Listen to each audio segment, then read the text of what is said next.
All right, we are back in the shop. I'm gonna make this super brief. NSX, while we were gone, got a full polish job. Jeff came here, treaded through the waters, quite literally, and he took things like, the roof is the best example. This car had a lot of like surface hazing, and that's like one of my favorite things to do, see the transformation of the car. Jeff loves doing it. So car is fully color corrected now and ready for you to own. All you gotta do is spend $5. All you gotta do is spend $5 on lzmfg.com and you'll get entered for a chance to win the car that's on the back of my shirt.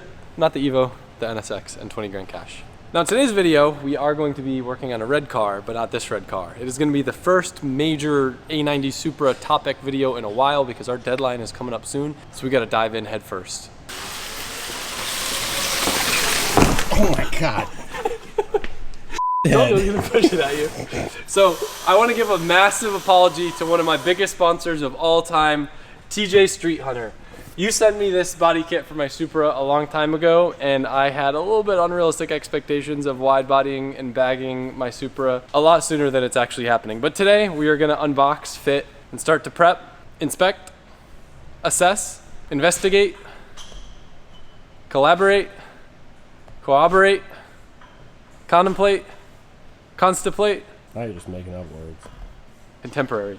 Okay, this is my second ever unboxing of a Street Hunter wide body. Oh, actually, my other one wasn't a wide body; it was just the lip body. So it was like the entry level Street Hunter situation. So, my favorite thing of this, I'm bummed because I didn't get number one, but when you buy a Street Hunter wide body, you get this little plaque here. Holy! There's 363 of these in existence. Good job, TJ. That's a lot of body kits. Holy crap. That's pretty cool. That's a lot of money. Mike, we might be in the wrong business. Yon, you want to make wide bodies?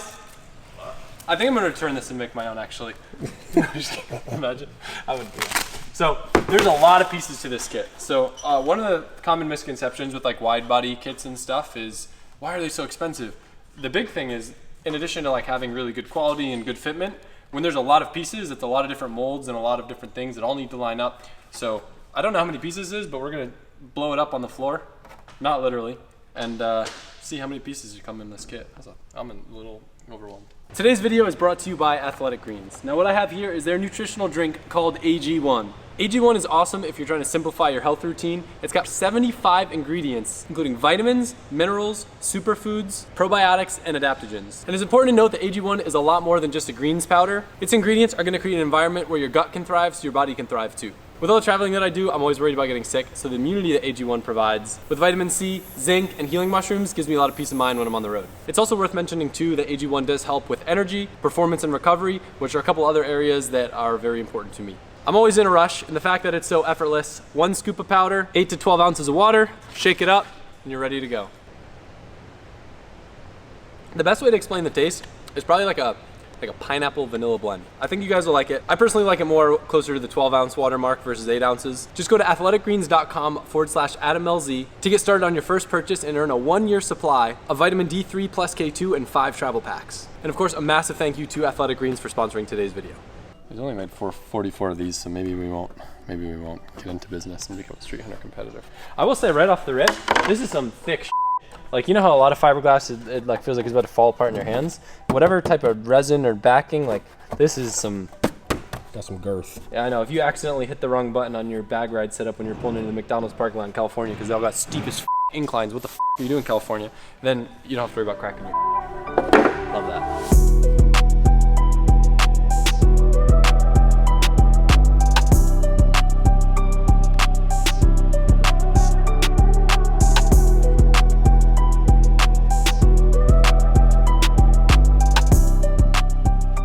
Like I said, we've got a total of 1, 2, I'm not even gonna count, you guys can count, there's a lot of pieces, but it's worth noting, I got a backup wing, not because I plan on crashing the wing on the car, but I actually wanna try to fit his wing in a 350Z.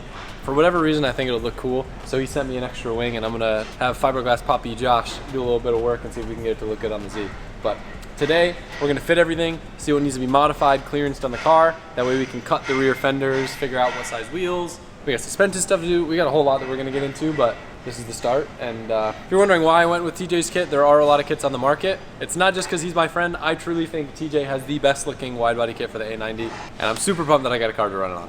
I've watched a lot of wide body installs on TJ's channel, so thankfully I think I know the move to do this. Step 1, get her nice and clean. This car doesn't need a buff from being rubbed on and touched and worked on for so long. It's got quite a bit of scratches. Basically, we know where the fenders are gonna lay. So while we're mocking them up so the fiberglass doesn't scratch the paint, since I am leaving this car red, just kind of for simplicity's sake, and I think it'll actually look cool with the color scheme I have in my head.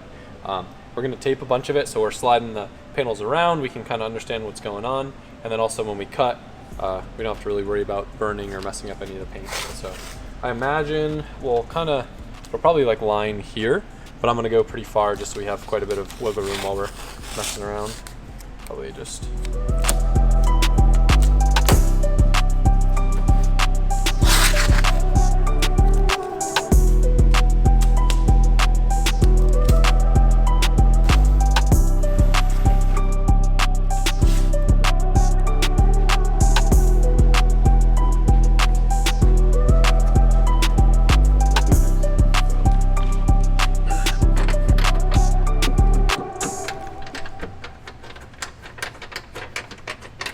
It fits! I was worried about the engine having clearance. Yeah, were you? We got the fiberglass poppy himself coming in to help. How you doing, Josh? Good, so far. So I wonder, do you think your side comes I can go down? that way. Yeah, come towards me a little bit. So this will need to get pinched in, but you see how it kind of like lays down below this? Yeah. This doesn't go higher, right? That wouldn't make any sense. That's the highest I can go right now. What's up? That's the Let me call highest I can TJ. go right Answer your phone, TJ. He's on the plane, dude. Oh. Yeah. We're looking at photos to kind of figure out, because there's like a few different ways to go about this, of like getting this line flush or getting this line flush, but looking at photos, it seems like lining this up with this body line here will kind of be our first move, and then we'll dictate where the rest of the things go from there.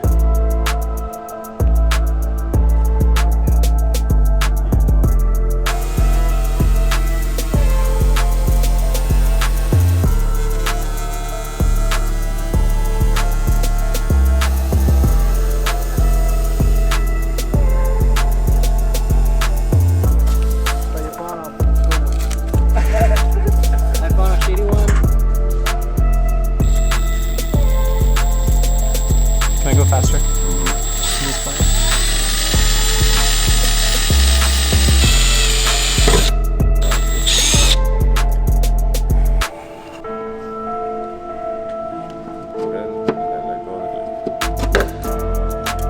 Hold on.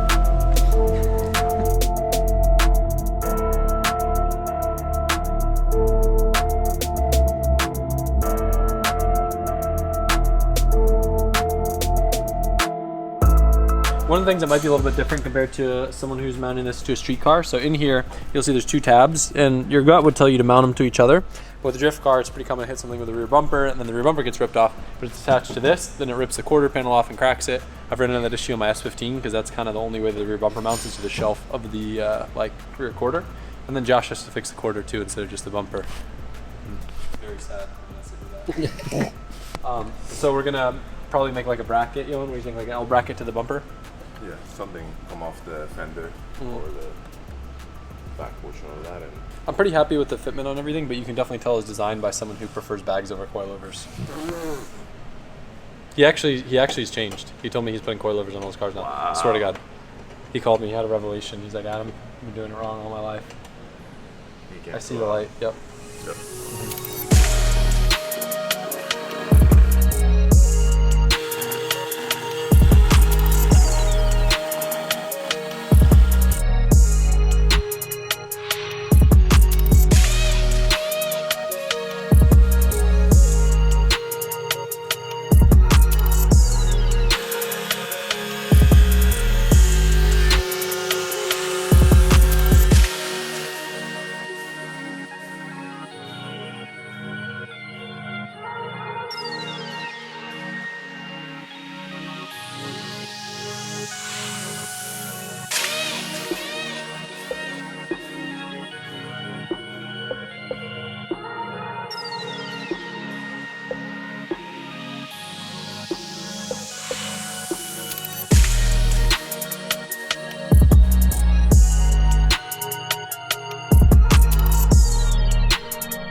All right, we got the wing all mocked up.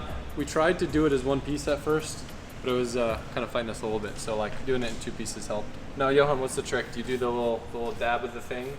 Yeah, so with that I will use a dab because that insert is it wobbles, and the reason I think it wobbles is so it goes to the angle of the bolt, so it has movement. There's other ways. I use depending on the size, there's hardware that you stick in and it has a point.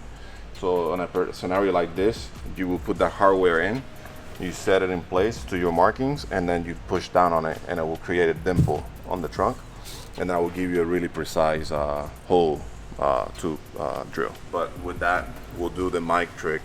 That's what we call it, right? Put some grease on it. Put some thread locker, like white thread locker on there, and then slowly place it and drill away. We've been using fluff a lot more than white thread locker because it's cheaper. Fluff, okay. Yeah. He really just likes to lick the car after. That's your job, dog. No. What's fluff? Fluff. The marshmallow spread that you can put on a sandwich. Oh, okay. Yeah. Yeah, we got a jug of that. Yeah. I have one. one. About a gallon. Yeah. Parker's a big fluff fan. Yeah.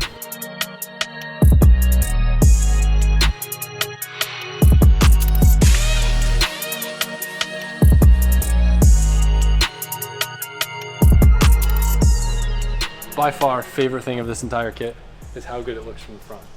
Mind you, the wheels are just there for looks. They're not the wheels that are going to be run on the car. They're way too small.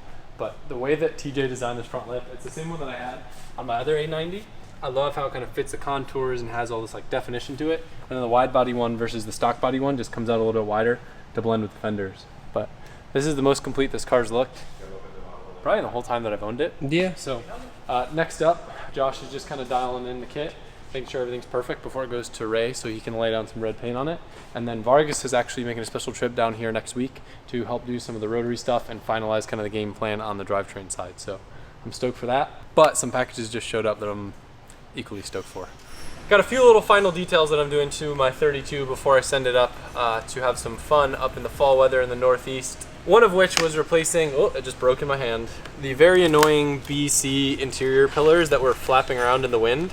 Somehow, thank the Nissan gods that I was still able to get these brand new. So, look at this, factory fresh. No more flapping around, no broken clips. Almost got the interior on this thing perfect. Very good. Make me sleep at night happy. Perfect interior.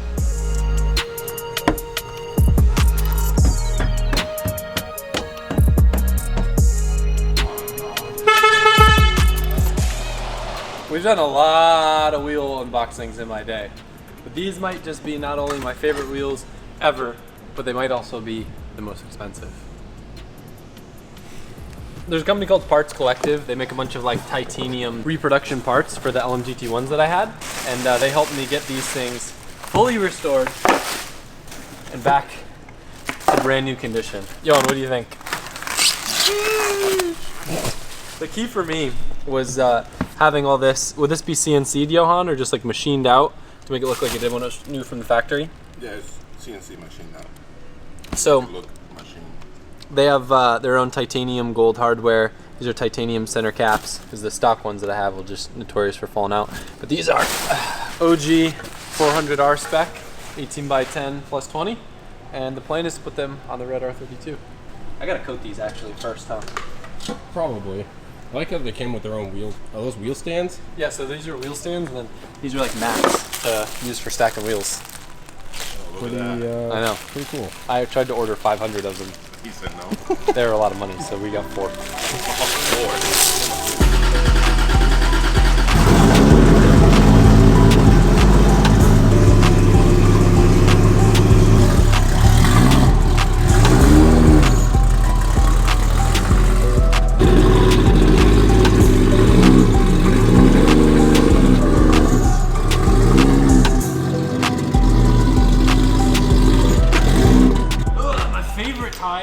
Run on this car is the NT01s. It's like a good spirited driving, also super grippy for putting down power. But unfortunately, NT1 doesn't come in a 265/35. I tested a 275/35 and it was a little bit too wide unless I put Hecka camber on the car. So 265/35 NT1 it'll be. This will be plenty for right now, but when this car goes into phase 2 and is making some big power, I'll definitely want to try to fit some NT01s on it.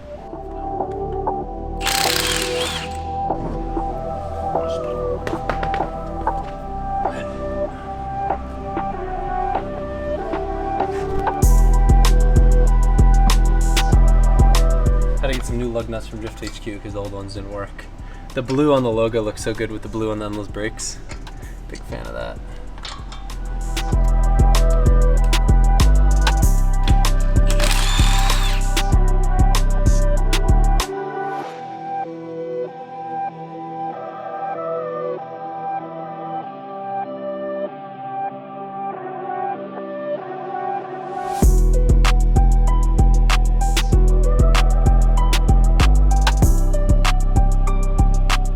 My first impression is, well, I pretty much copied my dad's car to a T. My dad's car literally same exact color combo, just LMGT2s and a GTST. Now I get LMGT1s and a GTR, which is probably the most played out wheel on an R32, and I feel like I just need to live out this fantasy of having LMGT1s on this car, and then eventually someday I'll own an R33 and I can put these wheels on that, and then that'll be even more played out than having an R32. It looks cool, I like it, but the car needs to be much lower to pull off the 18s. Would you agree? Yeah, I mean, it's at a good, like, functional height right now. I think it looks good, but... I feel like it just looks like grandpa spec to me. It looks... That's not intended as a diss on my dad. His car looks sick. I think that's just us getting older and realizing that simple and clean is best. Yeah, but, like, I mean, it's clean. It's just a little more flashy than I expected, I'm not gonna lie. These wheels look so good sitting on stands. It's like the video with the outfits that we were talking about the other day. Like, they look so good on the hanger, but then you put them on yourself and you realize you don't look good. And maybe it's you, so maybe it's the car that I just don't like. I don't know. Also, you guys didn't know that I had a tattoo, so I always wear jeans so you don't see it. That one I got in the UK forever ago. It's a 5. It was my first tattoo because I couldn't think of anything that was really relevant, and I like the number 5, but 5 was tacky, so I made it a Roman numeral. And this was a new one from my same friend Jake when he was in the States. It's a broken rocker arm because SR20s are the best engine ever. And since I got a VVL SR, I felt okay getting a broken rocker arm since I won't have rocker arms anymore, so it's like I'm not really jinxing myself in regards to that. But anyway, back to the car. The wheels are sick, but I don't know. Maybe I try to lower the car like an inch or 2 and see how I like it. I think that's what it needs. Leave it down in the comments below. Yeah. Man, I was like really excited for this car to be, and now I miss the Regas. Wheels are tough, man. Yeah, they are tough. We're dealing with the same thing with the NSX, and you guys all like the T, so I guess that makes my life a little easier, but some cars just are great and just work. Like the Meister's on the S15, and then other times it's just like, man, I'll put 18,000 different sets of wheels on this car just to try to get it right. I think it's just the shade of red. It's a hard color to... See, this is why I always just go with silver. I Silver love or polished? how the Regas look with a green tinge in them. Yeah, It ain't it. a little swamp spec. My ideal wheels for this car, maybe you guys can help me find them, would be bronze LMGT4s. I found a set, but I want GTR spec, which would be like 9.5, 12. The ones that I got are 922. So, I mean, I'm willing to trade my 922s for 9.5, 12s, but my 922s are mint, and I really want 9.5, 12s that are mint for this car. But they're kind of hard to find. But that would be my wheel, because it's like, I love bronze, but I don't want to do bronze TEs on this car. I'd like to have Nismo wheels. And I tried the LMGT ones, and Well, anyway, thank you guys for watching the video. Hope you enjoyed us tinkering around on the Supra. Next up, we are off to Clutch Kickers actually today. We got Saturday qualifying and top 64, and then into top 32 battles on Sunday. Should be a blast. Make sure to tune in. Hopefully I'll see some of you guys there. And